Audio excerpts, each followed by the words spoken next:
आज हम लोग डिस्कस करेंगे प्राचीन इतिहास से कुछ महत्वपूर्ण प्रश्न, और ये जितने भी प्रश्न हैं यह सिंधु घाटी सभ्यता टॉपिक से संबंधित है और प्रीवियस ईयर के एग्जाम्स में पूछे गए हैं, चाहे यूपीएससी का एग्जाम हो, UPPSC, BPSC, MPPSC, RPSC, Chhattisgarh PCS, कोई भी स्टेट पीसीएस हो, तो उनसे जो एग्जाम्स में ये क्वेश्चंस पूछे गए हैं वही क्वेश्चंस मैं डायरेक्ट लेकर आया हूँ।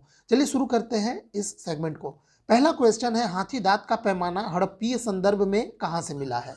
पहला ऑप्शन है कालीबंगा, दूसरा ऑप्शन है लोथल, तीसरा ऑप्शन है धौलावीरा और चौथा ऑप्शन है बाणावली। हालांकि एग्जाम में ये बनवाली के नाम से भी यह नाम मिलता है, क्योंकि मैंने बताया कि ये क्वेश्चंस मैं न तो अपने से बनाया हूं न तो किसी बुक से लिया हूं, सीधे जो पेपर्स हैं वहीं से ये उठा के मैं क्वेश्चन लिया हूं। इसीलिए यहाँ पे उस साल पेपर में यही पूछा था, बाणावली।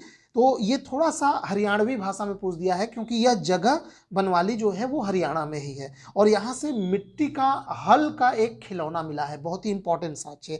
धौलावीरा में जलाशय के साक्ष्य मिले हैं और यहाँ पे उत्तम जो वाटर मैनेजमेंट होता है उसका साक्ष्य मिला है, और कालीबंगा में जूते हुए खेत का साक्ष्य मिला है, और लोथल में गोदीबाड़ा जिसे बंदरगाह कहते हैं वो मिला है, और यहीं से हाथी दांत का पैमाना भी मिला है। तो आप लोग याद रखेंगे, हाथी दांत का पैमाना लोथल से प्राप्त हुआ है। बढ़ते हैं अगले प्रश्न की ओर। अगला प्रश्न है, हड़प्पा कालीन स्थलों में अभी तक किस धातु की प्राप्ति नहीं हुई है? देखिए, हड़प्पा कालीन स्थल या कह लीजिए जो सिंधु घाटी सभ्यता से संबंधित जितने भी स्थल हैं उनके खुदाई में कौन सा धातु प्राप्त नहीं हुआ है?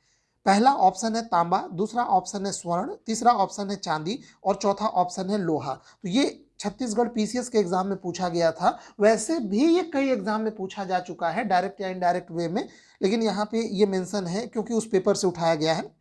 देखिए, यहाँ पे तांबा का साक्ष्य मिलता है, सोने का भी साक्ष्य मिलता है, चांदी का, लेकिन अभी तक लोहे का साक्ष्य नहीं मिलता है। ठीक है, तो ऐसा माना जाता है कि सिंधु घाटी सभ्यता के जो लोग थे वो लोहे से अनजान थे। ठीक है, बाकी ये तीन धातुओं का साक्ष्य मिलता है। कांसा का भी इन लोगों ने प्रयोग किया है, अगर तांबा में टिन मिला दिया जाए तो कांसा बनता है, उसका भी प्रयोग का जिक्र मिलता है। बढ़ते हैं अगले प्रश्न की ओर। अगला प्रश्न है, सर्वप्रथम मानव ने निम्न धातु का उपयोग किया।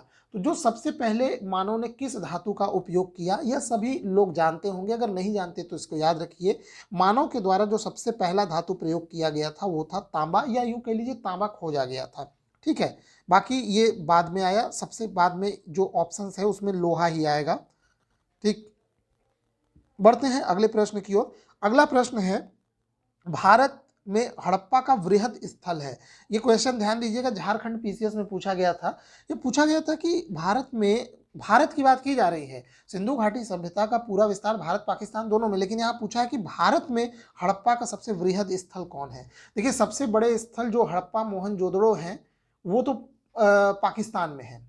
इसके अलावा भी एक स्थल है तीसरे नंबर पे, वो भी पाकिस्तान में है। फिर उसके बाद चौथा पांचवा स्थल, चौथे पे राखीगढ़ी हरियाणा भारत में, फिर धौलावीरा का नंबर आता है। तो देखा जाए तो भारत के संदर्भ में जो सबसे बड़ा स्थल है वो राखीगढ़ी है इस ऑप्शन के अनुसार, उसके बाद धौलावीरा का नंबर आएगा। ठीक है, कालीबंगा लोथल ये स्थल है, लेकिन बड़े स्थल नहीं है। सबसे बड़ा स्थल अभी तक जो है वो राखीगढ़ी भारत में, मैं बोल रहा हूँ पूरा अगर आप संदर्भ लेंगे तब तो फिर मोहनजोदड़ो हड़प्पा इस तरह से उनका क्रम बनेगा। बढ़ते हैं अगले क्वेश्चन की ओर। अगला क्वेश्चन है, स्थापित सिंधु घाटी सभ्यता जिन नदियों के तट पर बसी थी वे है। यानी सिंधु घाटी जो सभ्यता है उनमें कौन कौन सी नदियां शामिल है, किन नदियों के तट पे बसी है। तो इसमें देखिए, जो सिंधु की जो बाकी जो पांचों सहायक नदियां हैं उसमें आप लोग जानते हैं झेलम हो गया, सिंधु खुद हो गया, चेनाब हो गया, उसके अलावा भी रावी नदी है। ठीक है, हालांकि ब्यास सतलज का ज़्यादा पार्ट तो इंडिया में है, पर मुख्य जो वो नदी है एक सिंधु, फिर उसके बाद चिनाब, फिर रावी, झेलम, ये मुख्य नदियों के किनारे बसा हुआ है। ठीक है, और इसमें गंगा नदी नहीं आएगा। सिंधु घाटी सभ्यता जो है वो गंगा नदी के तट से उसका कोई लेना देना नहीं है। गंगा नदी का जो सिंचित क्षेत्र है उसमें यह सभ्यता नहीं बसी थी। तो इसमें आप लोग उस हिसाब से इसका आंसर देखिए, पहला, दूसरा, तीसरा, इसका सही आंसर हो जाएगा बी पार्ट। बढ़ते हैं अगले प्रश्न की ओर। अगला प्रश्न है, सिंधु घाटी के लोग पूजा करते थे, किसकी पूजा करते थे? ठीक है, उत्तराखंड पीसीएस का क्वेश्चन है। पहला ऑप्शन है पशुपति की, दूसरा ऑप्शन है इंद्र और वरुण का, तीसरा ऑप्शन है ब्रह्मा का और चौथा ऑप्शन है विष्णु का। अब देखिए, जो सिंधु घाटी की सभ्यता जो सिंधु घाटी के लोग थे वो मुख्य रूप से पशुपति शिव की पूजा करते थे। ठीक है, पशुपति शिव, शिव का आदिम रूप या प्राचीनतम रूप मान सकते हैं। इसके अलावा इंद्र और वरुण या जो ब्रह्मा हुए, विष्णु हुए, इनका जो पूजा मुख्य रूप से साक्ष्य मिलता है वो गुप्त काल में मिलता है, वैदिक काल में, सॉरी, वैदिक काल में इनका पूजा है। इंद्र और वरुण का वैदिक काल में, ब्रह्मा का भी शुरू हो गया था, लेकिन ब्रह्मा और विष्णु का मुख्य रूप से जो मुख्य देवता के रूप में पूजा गुप्त काल में किया जाने लगा। ठीक, लेकिन वैदिक काल से ही शुरुआत हो गई थी। जबकि पशुपति शिव ये सिंधु घाटी सभ्यता के लोग इसको पूजते थे। ठीक, बढ़ते हैं अगले प्रश्न की ओर। देखिए अगला प्रश्न है, मोहनजोदड़ो एवं हड़प्पा की पुरातात्विक खुदाई के प्रभारी थे। ठीक है, क्वेश्चन RAS यहाँ पे राजस्थान में ये पूछा गया। देखिए यहाँ इस चैनल पे जितने भी मैं क्वेश्चन लेता हूँ वो किसी न किसी एग्जाम में पूछा हुआ ही क्वेश्चन होगा, अपने से या किसी बुक से मैं कोई क्वेश्चन नहीं कराता। इसीलिए अगर आप लोग UPSC, UPPSC, BPSC, MPPSC, Rajasthan, Chhattisgarh, Jharkhand किसी भी स्टेट PCS की तैयारी कर रहे हैं तो हमारे चैनल से जुड़ जाइएगा। यहाँ पे आपको इन सारे क्वेश्चंस को सॉल्व कराया जाता है। ठीक है, छोटे छोटे पार्ट्स में। तो यहाँ पे देखिए जो खुदाई के प्रभारी थे वो थे सर जॉन मार्शल। ठीक है, सर जॉन मार्शल के ही निर्देशन में दयाराम साहनी जी ने हड़प्पा की खुदाई की थी। ठीक है, बाकी ये सब नाम इररिलेवेंट है। बढ़ते हैं अगले प्रश्न की ओर। अगला प्रश्न है यहाँ पे, सिंधु घाटी सभ्यता को खोज निकालने में जिन दो भारतीयों का नाम जुड़ा है वो है। देखिए ये भी छत्तीसगढ़ PCS का क्वेश्चन है। पहला ऑप्शन है राखाल दास बनर्जी तथा दयाराम साहनी, दूसरा सर जॉन मार्शल तथा ईश्वरी प्रसाद, तीसरा ऑप्शन आशीर्वाद लाल श्रीवास्तव तथा रंगनाथ राव, चौथा ऑप्शन माधव स्वरूप वस्त तथा VB राव।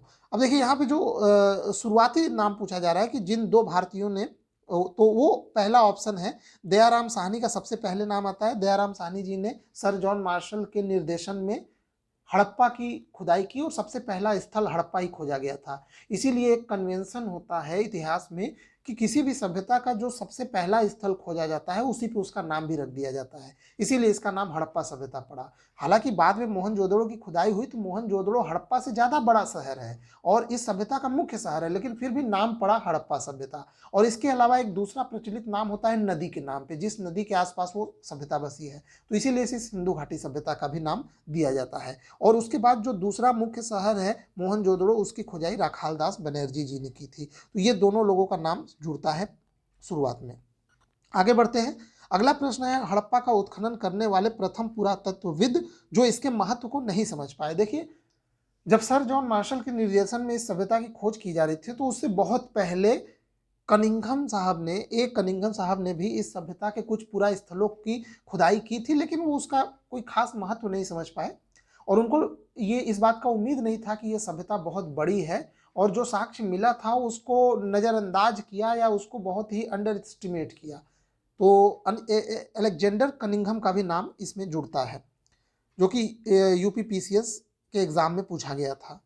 बढ़ते हैं अगले प्रश्न की ओर। अगला प्रश्न है, भारत में निम्नलिखित से के आने का सही कालक्रम क्या है। तो सही कालक्रम क्या है, सबसे पहले क्या क्या आया। तो ऑप्शन है सोने का सिक्का, फिर उसके बाद यहाँ पे आहत मुद्रा चांदी के सिक्का, लोहे का हल, नगर संस्कृति। तो देखिए इसका जब क्रम बिठाएंगे तो सबसे पहले नगर संस्कृति का विकास होता है, फिर नगर संस्कृति आने के बाद लोहे का हल मिलता है, फिर उसके बाद जाके चांदी के सिक्के मिलते हैं और फिर सबसे अंतिम में सोने का सिक्का आता है। तो इसका ऑप्शन देखेंगे तो ये 4 3 2 1 ये लास्ट पार्ट इसका सही आंसर है, यही क्रम इसका है। ठीक है, तो इस प्रकार से ये हमने कुछ बहुत ही महत्वपूर्ण प्रश्नों को डिस्कस किया। इस सेगमेंट में बस इतना ही। वीडियो देखने के लिए आपका बहुत बहुत धन्यवाद।